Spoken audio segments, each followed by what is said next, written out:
তার মা বাপে যে কথাগুলো বলছে আমারে ভাত দেয় না, আমরা খাওয়ায় না, বাড়ির থেকে যে ছেলেটারে বিতাড়িত করছে, এই ছেলেটা এই নূরপুর থেকে এসে বেশ কিছুদিন বাড়িতে রয়েছে, তাকে একটু জায়গা কিনছে বোধ হয় 100% না 200%, এনে একটা ঘর করতেছে, এটা টিপটপে করে দিতেছে, মানে কোম্পানি থেকে করে দিতেছে।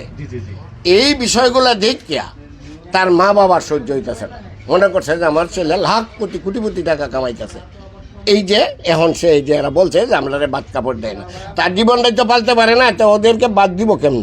বাংলাদেশের এমন কোনো মানুষ নাই মানে যাদের হাতে স্মার্টফোন আছে ব্যক্তি রিপন মিয়ারে কম বেশি ভালোবাসে।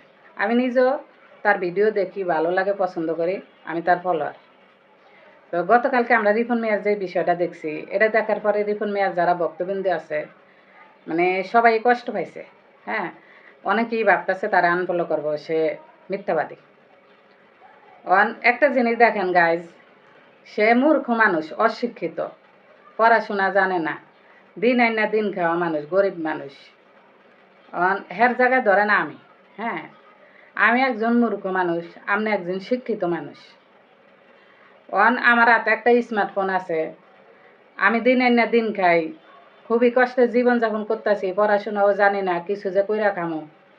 আপনি আমার বুদ্ধি দিলেন, আপনি শিক্ষিত মানুষ, অনেক কিছু বুঝছেন, বুদ্ধি দিলেন যে আপনার তো একটা স্মার্টফোন আছে, আপনি এক কাম করেন, তো আপনি এটা দিয়ে ভিডিও বানান, আপনি কিছু না বুঝলে আমি দেখব না, এখানতে 2 টাকা আইলে আপনিও পাইলেন আমিও পাইলাম। তখন আমি চিন্তা করবো কি জানেন, যে না রে, আমার তো একটা ভালো বুদ্ধি দিছে, তো আমি করি।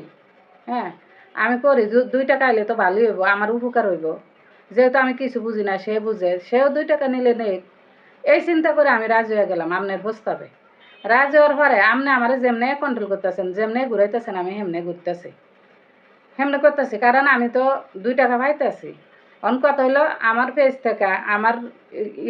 পেজ থেকে আমারে ব্যবহার করে আপনি কামাইতেছেন 100 টাকা, আমারে দিতেছেন 10 টাকা, আমি ওই 10 টাকা নিয়ে সন্তুষ্ট, 10 টাকা নিয়ে খুশি, কারণ আমি তো কিছু বুঝি না।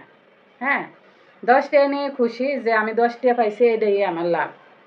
নাইলে দেখেন রিপন মিয়ার একটা ভিডিও ছাড়লে মিলিয়ন মিলিয়ন ভিউজ হয়। হ্যাঁ, রিপন মিয়ার বলে 2-3টা পেজ। তো এগুলা সব ওই যে রিপন মিয়ার যে ম্যানেজার সজীব, উনি নাকি কন্ট্রোল করে। তাহলে উনি কন্ট্রোল করে, উনি যদি 90 টাকা নেয়, রিপন মিয়ারে দেয় 10 টাকা, এটা অত্যন্ত দুঃখজনক।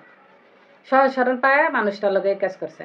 এখন হয়তো অনেকের প্রশ্ন থাকতারে যে সে তাহলে বালা হইলে বাপ মা অস্বীকার করলো কি লেগে, বাপ মার ভরণ পোষণ দেয় না কা, বিয়া করছে এটা অস্বীকার করলো কা, বাচ্চা অস্বীকার করলো কা।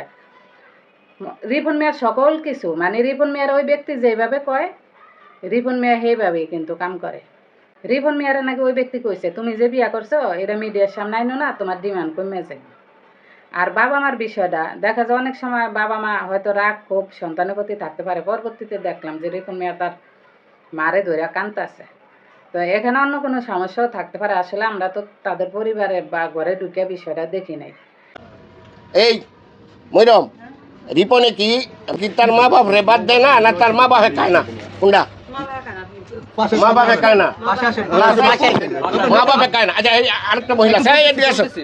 আপু একটু সামনে আসবেন। হ্যাঁ হ্যাঁ, একবার কেন 100 বার? আপনি বলতেছেন তার মা বাবা ভাত খায় না তার? হ্যাঁ, না খায় না। এই রাহার আমরা রিপন মিয়ার ভিডিও ঠিকই দেখি, আমরা কোনো সময় মাথায় আনি না যে আসলে রিপন মিয়া মূর্খ মানুষ, তার এত বড় একটা পেজ, সে এদিক ওদিক ঘোরাঘুরি করে।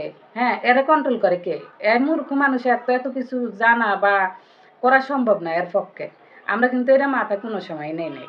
হ্যাঁ, তো ওনারা যে কন্ট্রোল করতেছে, রিপন মিয়ার যত ইনকাম আছে মনে করেন 90% ওই ব্যক্তিই পায়, আর 10% রিপন মিয়া পায়। তো স্বাভাবিক, আমি একজন মূর্খ মানুষ, কেউ যদি আমারে 10% দেয়, আমারে খাডায়, আমি মনে করবো যে আমার এটাই লাভ।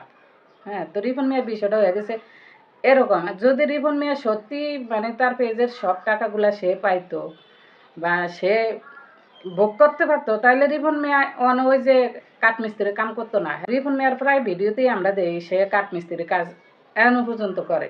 হ্যাঁ, সে কিন্তু তত কিছু করে ফেলাইতে পারে না। যারা শিক্ষিত মানুষ আছেন তারা গরিব অসহায় মূর্খ মানুষগুলারে এইভাবে ব্যবহার করেন না, এটা অত্যন্ত দুঃখজনক।